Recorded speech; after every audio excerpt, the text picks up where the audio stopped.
I remember I was so excited the day I found out that I was pregnant with my second child. We were actually trying, we were planning it out, and I just knew that I was pregnant before I even missed my period. And then as soon as I found out, I started doing all the things. I made sure to exercise lightly by walking. I was eating healthy. I was drinking tons of water. I stopped drinking alcohol, not that I was drinking a lot.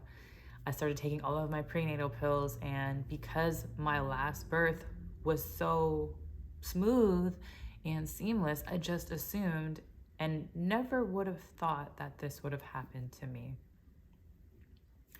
And the reason why I want to share this story is because as I've opened up about what has happened to me losing my child, more and more women have come and shared their stories. And I'm not sure why, but it gives me comfort knowing and hearing other women's stories that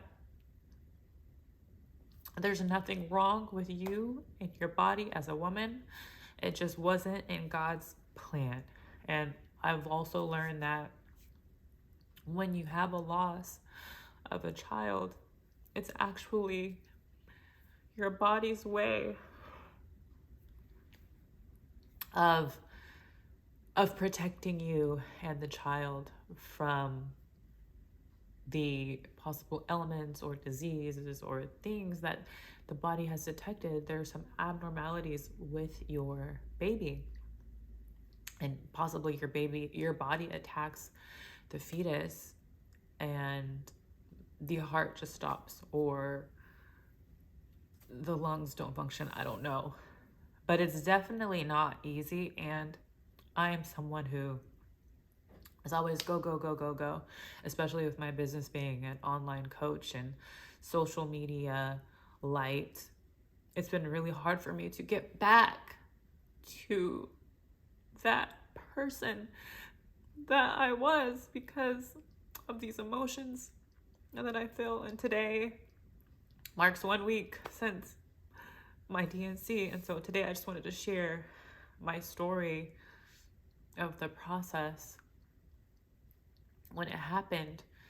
So before this even happened, I remember we had scheduled the ultrasound to hear the baby's heartbeat, and I was so excited. I just was counting down the days. A week prior, we had a little vacation to Destin. It's one of our favorite destinations to go to. And I didn't drink or anything. I really didn't even feel like I could enjoy myself because I'm pregnant, where my husband, he's like turning up, having fun, doing all the things. And I just had to be mindful because, I know like the first trimester, I just wanted to be very cautious because of that's where you really need to protect the baby. And so I was doing all the right things. We come back, and that Tuesday, the 28th, it was March 28th, scheduled my ultrasound that day. And we went to a midwife, and we go in, and when the lady is doing the ultrasound, first she does my belly, but I have an inverted uterus. And so she's like, okay, we'll have to go, vaginally. She goes inside vaginally, and it's really unclear. Their technology was outdated compared to another place I'll talk about. And she wasn't saying anything. I was like, am I going to hear the heartbeat? She's like, yeah, I'm looking for it. And she didn't say anything. Her face was like saddened, and she didn't want to say anything. And I was like, well, what's going on? And she's like, I'll let the doctor talk to you. And I just was like, she was so rude. This was a horrible experience. Why isn't she telling me anything? Go to the doctor's office. And the doctor comes in, and instead of just being outright direct, she's being very cautious with her words. She's saying, the baby measures exactly 8 weeks and 6 days, because that Wednesday was going to be my 9th week. The baby measures the way it's supposed to be. So sometimes, maybe the dates are off. Maybe we're trying this too early. Maybe we should do another ultrasound later, and maybe that's why we don't hear the heartbeat.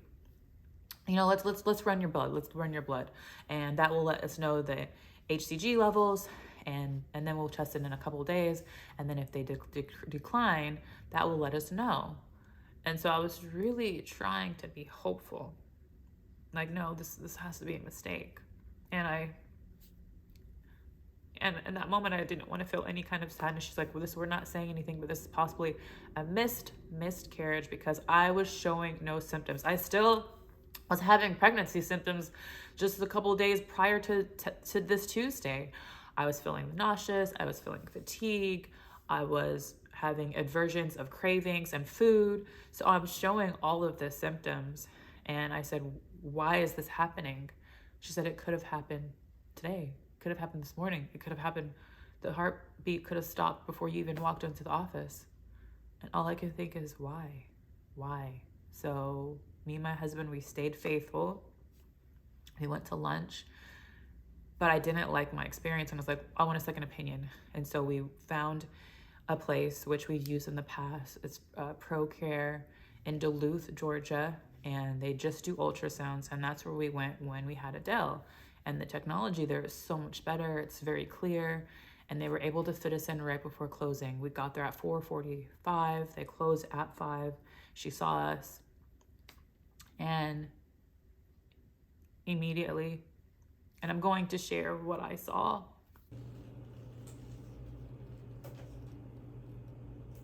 Measuring 9 weeks. Okay.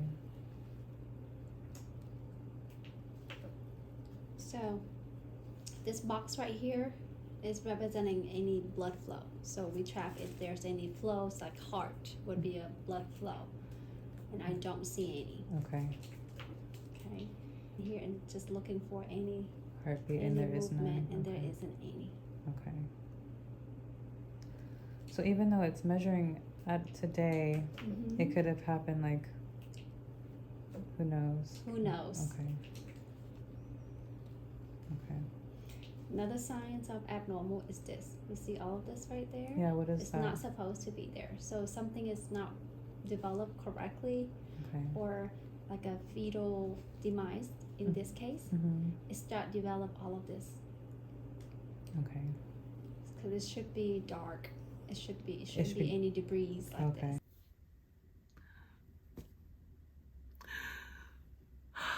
But when she did the vaginal ultrasound, as soon as she saw the fetus, and I remember with Elle, when you go in and you can see the little pitter patter of the heart, and the ultrasound, you could see it. There was nothing. It measured exactly the way it was supposed to be, but there was no heartbeat. And you could just see like a flat line on the screen from the ultrasound. And the sonographer, she was very calm, and she was very polite to explain everything she was seeing on the screen. She was explaining that there was a decay and debris within the placenta. So you could see that it was starting to decay and deteriorate. You didn't see any form of life. And my heart just sank. And as soon as we left the office, I just broke down. And I know I shouldn't feel like this, but now I feel like when we try again, is this going to happen again? And then I've had women tell me like they've had 5 or 7. And I was like, I don't know if I can experience this pain again, but I don't want to give up on trying. And then that week I had to go visit my family for a family occurrence for just a couple days. I got my blood drawn again.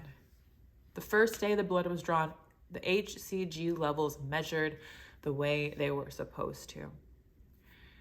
2 days later, I took my blood again, and it did indeed decline. It went from about 10,000, I don't know what it's called, 10,000, no, 12, over 12,000 to just hitting 10,000.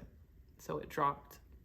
And when I got that news, I knew that there was no chance that this baby was going to make it. And the doctor recommended the best option is a DNC. And I'm going to share, before Elle, I actually had a DNC. We went back in 2018, 2019, and I was gotten pregnant. At this time, that was not the plan. And we went to Planned Parenthood, and the doctor said I had an abnormal uterus, and because I was experiencing lots of cramping, there was a heartbeat. I was experiencing lots of cramping and pains. They said, it looks like you're going to have a miscarriage based off of the way the baby looks in your uterus. And I feel like maybe that baby possibly could have survived, but what the doctors told me was I needed to get an abortion or a DNC because I am on my way to a miscarriage, even though there was a heartbeat. Sometimes I look back and think to myself, if I had not listened to the doctors, would that child be here today? But in that moment, I had a DNC without going under anesthesia. And it was painful. And they even asked me, have you ever given birth before? And I was like, no, why? What does that mean? Because the doctor was basically comparing a DNC to giving birth. All they did was numb the cervix, and I was awake, and it was excruciating. And afterward, the pain after was much longer than the experience I just had. So fast forward now.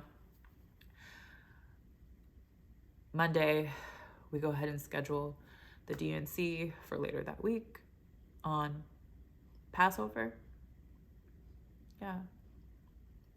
And I go in, we go to Wellstar in Roswell, North Fulton Hospital. And they put me up, it was a very pleasant experience in the sense that the doctors and the nurses were very kind, very loving. One of the nurses shared that, it happened to her, and within less than 2 months, she was pregnant again with her rainbow baby who came. Now he's 21.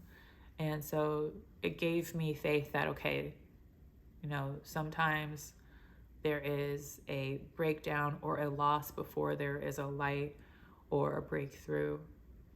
And I remember all of a sudden I'm out, the anesthesiologist, the medicine's cooked in. When I woke up, it was done. And all I could think was that life that was once there is now gone. And I just, the emotions that I felt, like, why me? Why is this happening? What's wrong with me?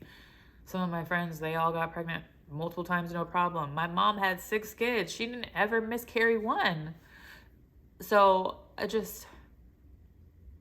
but I'm here to say that I'm processing that, ladies, there's nothing wrong with us as women. There is nothing wrong with your body. There is nothing wrong with your womb. Sometimes it's just not in God's plan. But since the loss, I've been really struggling and working to find my way back. It just happened to be Easter weekend last week, and I was depressed the whole weekend. I didn't go to church. I didn't want to listen to church. I was angry at God. Why did you do this to me? Why did you do this to our family? And I really feel lost in this moment. And I'm sharing this with you. If you're experiencing this, or if you experience this, especially if you are experiencing this, allow yourself to feel all of the emotions, all of them. Cry, sleep, go for a walk, pray, whatever it is, how you're going to process. I've literally taken like 2 weeks off. I feel like I've had a month off of work because of everything that's been happening. I had a vacation, then I had a family event, and then I had lost my child. And this past week and a half, almost 2 weeks, I've been trying to find my way back into work and back into being present. I do look at my son, and I'm so grateful for him because I look at him, I'm like, wow, you made it through the journey, the process. It's not easy growing in a woman's belly, but he made it.